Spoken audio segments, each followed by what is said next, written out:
शब्द विचार आज इस टॉपिक पर डिस्कस करने वाले हैं। शब्द विचार क्या होता है, कितने प्रकार का होता है, कौन कौन से टॉपिक इस पर सम्मिलित किए जाते हैं।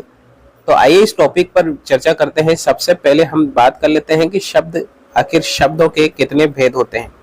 तो शब्द जब वाक्य में प्रयुक्त होते हैं और तब वाक्य के अन्य शब्दों के साथ में इसका संबंध स्थापित होता है तथा इसका संबंध अभिव्यक्ति के लिए शब्दों के कई रूप में प्रकट होता है और प्रयोग अथवा रूप परिवर्तन की दृष्टि से हम शब्दों को दो प्रकार से मानते हैं। ठीक है, दो प्रकार से हम शब्दों को पढ़ते हैं। एक शब्द होता है विकारी शब्द और एक होता है अविकारी शब्द। विकारी शब्द, अविकारी शब्द। अब इसमें विकारी के जो चार भेद हैं वो पढ़ने हैं। संज्ञा है, सर्वनाम है, विशेषण है और क्रिया है।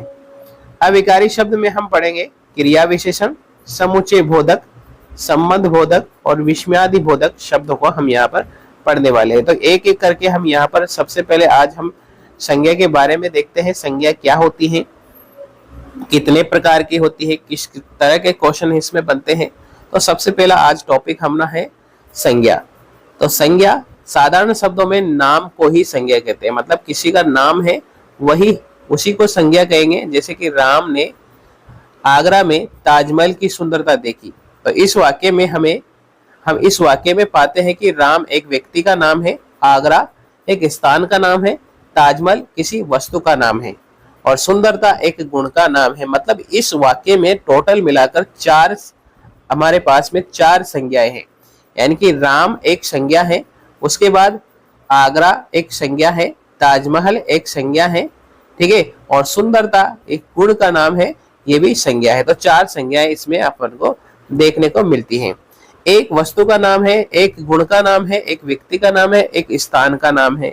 इस प्रकार क्रमशः व्यक्ति, स्थान, वस्तु या भाव के नाम को क्या कहते हैं, संज्ञा कहते हैं। तो परिभाषा देख लेते हैं। सीधी सी परिभाषा है, किसी व्यक्ति, वस्तु, स्थान या भाव के नाम का बोध कराने वाले शब्दों को संज्ञा कहते हैं। तो किसी भी स्थान, किसी भी वस्तु, किसी भी व्यक्ति, किसी भी प्राणी, इनका बोध कराने वाले शब्दों को क्या कहते हैं, संज्ञा कहते हैं। संज्ञा वैसे के तीन प्रकार की होती है। संज्ञा के कितने रूप होते हैं, तीन रूप होते हैं। व्यक्तिवाचक संज्ञा, जातिवाचक संज्ञा, भाववाचक संज्ञा। तो तीन प्रकार के होंगे, व्यक्तिवाचक संज्ञा, जातिवाचक संज्ञा, भाववाचक संज्ञा। सबसे पहले हम देखते हैं व्यक्तिवाचक संज्ञा। जिस संज्ञा शब्द से एक व्यक्ति, वस्तु, स्थान के नाम का बोध होता है उसे व्यक्तिवाचक संज्ञा कहते हैं। व्यक्तिवाचक संज्ञा विशेष का बोध कराती है, सामान्य का नहीं। ठीक है, किसी का बोध कराएगी, विशेष का बोध कराएगी। मतलब विशेष चीज के बारे में हमें बताएगी। ठीक है, विशेष का बोध कराएगी। ठीक है, प्राय व्यक्तिवाचक संज्ञा व्यक्ति के नाम होगा, देश का नाम होगा, शहरों का नाम होगा, नदियों का नाम होगा, पहाड़ों का नाम होगा, पर्वतों का नाम होगा, त्योहारों का नाम, पुस्तक, दिशा और समाचार पत्र, दिनों, महीनों आदि का नाम होता है। ठीक है, मतलब किसी भी व्यक्ति, स्थान, शहर, नदी, पर्वत, त्योहार, पुस्तक, दिशाएं, महीनों, दिनों, इनका नाम क्या होगा, व्यक्तिवाचक संज्ञा होगा। आइए देखते हैं एग्जाम्पल के थ्रू। पहले देखते हैं जातिवाचक संज्ञा। किसी भी संज्ञा शब्द से किसी जाति की संपूर्ण जाति, प्राणी, वस्तु, स्थान आदि का बोध होता है, वहां पर जातिवाचक संज्ञा होती है। जैसे गाय, आदमी, पुस्तक, नदी आदि शब्द अपनी पूरी जाति का बोध कराते हैं। यहाँ पर विशेष किसी आदमी का नाम लिखा है नहीं लिखा है, आदमी लिखा है ओनली। आदमी में सभी आ जाएंगे, औरत आ जाएगी, ठीक है, बच्चे आ जाएंगे। ठीक है, तो आदमी लिखा है। किसी व्यक्ति का अगर पर्टिकुलर नाम लिखा होता, जैसे कि रमेश, तो रमेश किसी व्यक्ति का नाम है, तो वहां पर व्यक्तिवाचक संज्ञा होगी। लेकिन अगर यहाँ पर आदमी लिखा है, ठीक है, तो यहाँ पर क्या है, जातिवाचक संज्ञा है। जैसे कि अपन पुस्तक का नाम लिखा है, यही रामायण पुस्तक है, गणित की पुस्तक है, मैथ की पुस्तक है, तो वो क्या है, व्यक्तिवाचक संज्ञा है। लेकिन अगर पुस्तक लिखा है, अगर केवल पुस्तक वर्ड लिखा है, तो इसका मतलब है पूरी संपूर्ण जाति का बोध करा रही है। यहाँ पर नदी लिखा है, तो नदी का मतलब केवल नदी है यहाँ पर, है ना। नदी का मतलब संपूर्ण जाति का बोध कराती है। यहाँ पर सभी नदियां यहाँ पर आ जाती है। ठीक है, किसी पर्टिकुलर नदी का नाम यहाँ पर नहीं दे रखा है, इसलिए ये क्या है, जातिवाचक संज्ञा है। अपनी पूरी जाति का बोध कराते हैं, इसलिए जातिवाचक संज्ञा कहलाती है। प्राय जातिवाचक संज्ञा वस्तु, पशु पक्षियों, फल फूल, धातुओं, व्यवसायों, संबंधी व्यक्ति, नगर, शहर, गांव, परिवार, भीड़ भाड़, समूह के शब्दों का बोध कराते हैं। अगला है तीसरी वाचक संज्ञा है भाववाचक संज्ञा। जिस शब्द से प्राय वस्तु के गुण, धर्म, दशा, कार्य, मनोदशा आदि का बोध होता हो वहां पर भाववाचक संज्ञा होगी। प्राय इसमें गुण होगा, दोष होगा, अवस्था होगी, व्यापार होगा, अमूर्त भाव होगा, क्रिया भाव होगा आदि इसमें क्या होंगे, भाववाचक संज्ञा होती है। अब बेसिक रचना की दृष्टि से हम 5 प्रकार की संज्ञा देखते हैं। ठीक है, तो रचना की दृष्टि से हम मुख्य 5 प्रकार के हैं। जातिवाचक संज्ञा से, सर्वनाम से, विशेषण से, क्रिया से, अव्यय से। ठीक है, अब यहाँ पर देखिए सबसे पहले हम देखते हैं यहाँ पर जातिवाचक संज्ञा से। यहाँ पर जातिवाचक संज्ञा एक तरफ जातिवाचक संज्ञा है और दूसरी तरफ भाववाचक संज्ञा है। देखो शिशु, शिशु क्या मतलब है, जातिवाचक संज्ञा है, लेकिन अगर इसका भाववाचक संज्ञा देखा जाए परीक्षा में इसी तरह के क्वेश्चन आते हैं दोस्तों। यहाँ पर जातिवाचक संज्ञा है शिशु, लेकिन इसका भाववाचक संज्ञा क्या हुआ, शैशव या शिशुता, शैशव या शिशुता। विद्वान लिखा है दोस्तों, विद्वान क्या है, एक जातिवाचक संज्ञा है, लेकिन विद्वता है एक भाववाचक संज्ञा है। मित्र एक जातिवाचक संज्ञा है, मित्रता एक भाववाचक संज्ञा है। पहचान पीछे ता लिखा रहेगा, पहचान क्या होगा, पीछे ता लिखा रहेगा। ठीक है, जैसे पशु है पशुता, पशुता। ठीक है, पुरुष लिखा है या त्व लिखा रहेगा, क्या लिखा रहेगा, त्व लिखा रहेगा। ठीक है, पीछे क्या लिखा रहेगा, ता त्व पन, ता त्व पन ये लिखा रहे तो आप समझ जाना वहां पर भाववाचक संज्ञा है। जैसे पुरुष है पुरुषत्व, सती सतीत्व, लड़का लड़कपन, गुरु गौरव, बच्चा बचपन। ठीक है, तो ये शब्द में क्या है, भाववाचक संज्ञा है। आगे देखिए सज्जन है, आगे क्या है, सज्जन है, सज्जन तो सज्जनता हो गया, आदमी का आदमियत हो गया। ठीक है, इंसान का इंसानियत हो गया, दानव का दानवता हो गया। बूढ़ा है, बूढ़ा का क्या हो गया, बूढ़ा। अब यहाँ पर एक वर्ड देखिए बूढ़ा, इसमें बड़े ऊ की मात्रा है, बूढ़ा में बड़े ऊ की मात्रा है, लेकिन यहाँ पर आगे बूढ़ापा लिखा तो इसमें छोटे ऊ की मात्रा आ जाती है। ठीक है, तो ये याद रखना है, मात्रा शुद्धि अशुद्धि में भी इस प्रकार के क्वेश्चन बनते हैं। आगे देखिए बंधु, बंधुत्व, बंधु में क्या आ गया, बंधुत्व, बंधु में क्या आ गया, बंधुत्व। व्यक्ति, व्यक्तित्व, ईश्वर, ऐश्वर्य। ठीक है, ऐश्वर्य बहुत ही प्रमाणित किताब से हम आज आपको ये संज्ञा शब्द बता रहे हैं दोस्तों, क्योंकि ये एनसीईआरटी 9 to 12 जो बुक है वो है, और इस बुक में जो प्रमाणित विशेष तौर पर जो वर्ड है वो बहुत ही अच्छे वर्ड है। ठीक है, जैसे कि चोर है, इसका जो भाववाचक संज्ञा होगा चोरी होगा, ठग होगा तो ठगी हो जाएगा। ठीक है, अब सर्वनाम से देखेंगे, सर्वनाम से भाववाचक संज्ञा, यानी कि सर्वनाम कुछ सर्वनाम शब्द रहेंगे, जैसे कि मम हो गया, मम, स्व, आप, सर्व, निज और अपना। इन शब्दों से हम क्या बना रहे हैं, भाववाचक संज्ञा बनाएंगे। ठीक है, मम यानी कि ममत्व या ममता, स्व स्वत्व, आप आपा, सर्व सर्वस्व सर्वस्व, निज निजत्व, अपना अपनापन या अपनत्व, ये सब क्या है, भाववाचक संज्ञा है। याद रखना है कौन सी संज्ञा है, भाववाचक संज्ञा है। आगे देखते हैं विशेषण से।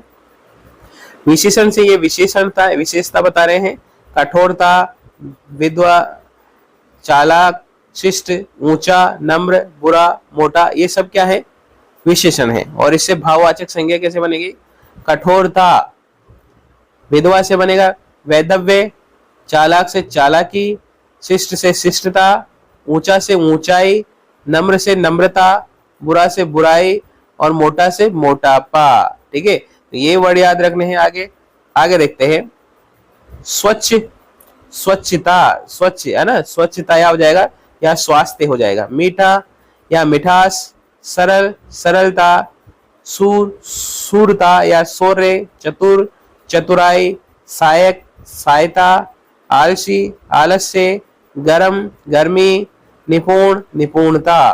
ठीक है, तो ये भाववाचक संज्ञा बनते हैं। आगे देखिए बहुत बहुतायत, मूर्ख मूर्खता, वीर वीरता, न्यून न्यूनता। ठीक है, ये शब्द क्या है, भाववाचक संज्ञा है। आगे देखिए, आवश्यक, आवश्यकता, हरा, हरियाली, पतित, पतन, छोटा, छुटपन, दुष्ट, दुष्टता, काला, कालिमा या कालापन, निर्बल, निर्बलता। ठीक है, ये शब्द क्या है, भाववाचक संज्ञा बन जाते हैं। अब क्रिया से भाववाचक संज्ञा कैसे बनेंगे, सुनना, क्रिया क्या है, सुनना, और सुनाए, सुनवाए, यानी कि भाववाचक हो गया। गिरना, गिरावट, गिरावट क्या है, भाववाचक हो गया। चाल, चलना, चाल क्या हो गया, भाववाचक हो गया। कमाना, कमाई, कमाई क्या है, भाववाचक है। बैठना, बैठक, भाववाचक है। पहचानना क्रिया है, पहचान भाववाचक संज्ञा है। खेलना, खेल क्या है, भाववाचक संज्ञा है। ठीक है, जीना, जीवन। चमक, चमकना, चमक। सजाना, सजावट। लिखना, लिखावट। पढ़ना, पढ़ाई। जमना, जमाओ। पूछता, पूजा। हंसना, हंसी। ये सब क्या है, भाववाचक संज्ञा के उदाहरण हैं। आगे देखिए, अगला है गूंजना, गूंज। जलना, जलन। भूलना, भूल। गाना, गान। उड़ना, उड़ान। ये सब क्या है, भाववाचक संज्ञा के उदाहरण है। ठीक है, भाववाचक संज्ञा के उदाहरण है। आगे देखिए, अगला है हारना, हार। थकना, थकावट। पीना, पान। बिकना, बिक्री। ये सब क्या है, भाववाचक संज्ञा के उदाहरण है। आगे देखिए, अव्यय शब्द, कुछ अव्यय शब्द है जिससे भी भाववाचक संज्ञा बनती है। जैसे ये शब्द क्या है, अव्यय है। ठीक है, जैसे दूर है, दूर से दूरी हो गया। दूरी क्या है, एक भाववाचक संज्ञा है। ऊपर से बना ऊपरी, ये भी भाववाचक है।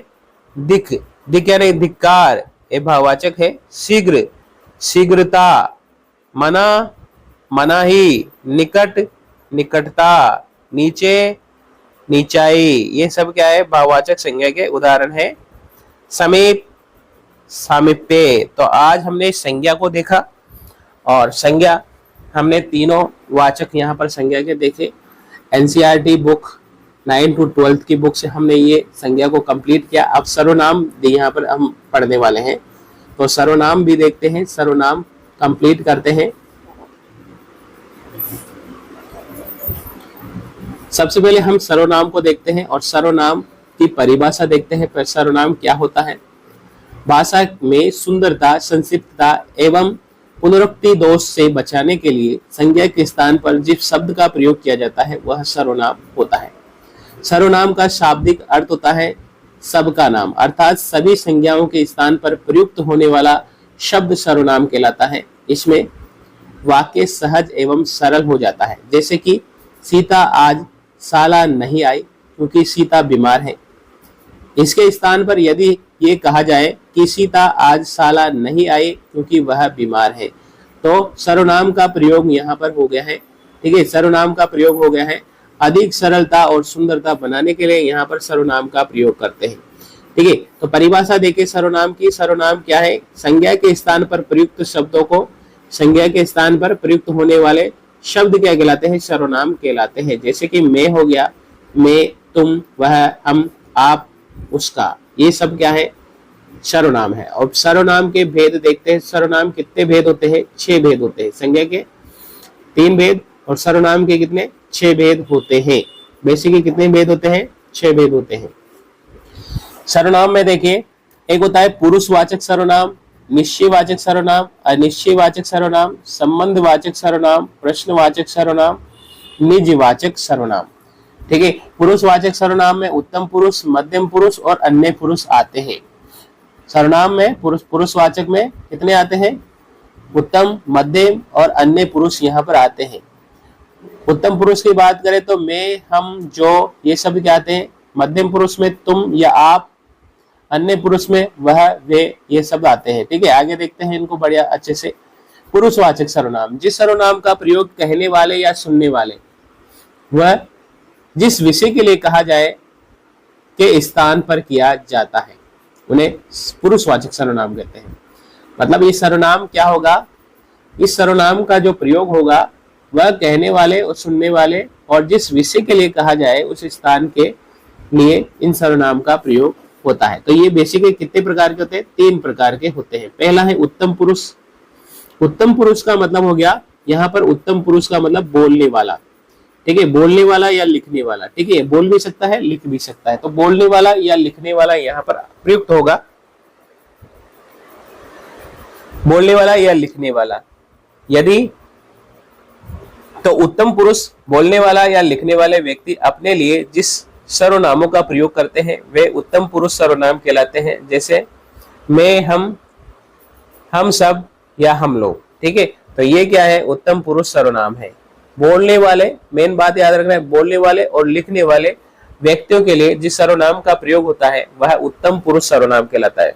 बोलने वाले लिखने वाले व्यक्तियों के लिए जिस सर्वनाम का प्रयोग होता है वह उत्तम पुरुष सर्वनाम कहलाता है, जैसे कि मैं, हम सब या हम लोग, ठीक है। मध्यम पुरुष किसके कहते हैं? मध्यम पुरुष जिस संबोधित करके कुछ कहा जाए, जिसे संबोधित करके कुछ कहा जाए, जिसे बातें की जाए, उनके नाम के पहले प्रयुक्त होने वाला जो सर्वनाम है वह मध्यम पुरुष है, ठीक है। तो क्या है? जिसे संबोधित करके कुछ कहा जाए, जिसे संबोधित करके कुछ कहा जाए, जिससे बातें की जाए, उनके नाम के पहले प्रयुक्त होने वाला जो सर्वनाम है, उनके नाम के बदले में जो सर्वनाम प्रयुक्त किया जाता है वह मध्यम पुरुष सर्वनाम कहलाता है। जैसे तुम, तू, आप लोग, आप सब। अन्य शब्द, अन्य पुरुष सर्वनाम जिसके बारे में बात की जाए, जिसके बारे में बात की जाए या कुछ लिखा जाए या उनके नाम के बदले में प्रयुक्त होने वाला सर्वनाम अन्य पुरुषवाचक सर्वनाम कहलाता है, जैसे वे लोग, ये, यह, आप। अगला देखिए, दूसरा वाचक है निजवाचक सर्वनाम। दूसरा नंबर का है निजवाचक सर्वनाम। जो सर्वनाम निकटस्थ या दूरस्थ व्यक्ति या पदार्थ की ओर निश्चित करके संकेत देते हैं उन्हें निश्चयवाचक सर्वनाम कहते हैं। ये मुख्य 2 प्रकार के होते हैं, 2 प्रकार से प्रयुक्त होता है, निकट की वस्तु के लिए और दूर की वस्तु के लिए। निश्चितवाचक सर्वनाम 2 प्रकार के होंगे, निकट वस्तु के लिए, दूर वस्तु के लिए, ठीक है। और ये क्या बताते हैं? ये सर्वनाम निकटता और दूरस्थ व्यक्ति के पदार्थों को की ओर संकेत करते हैं। निकट वस्तु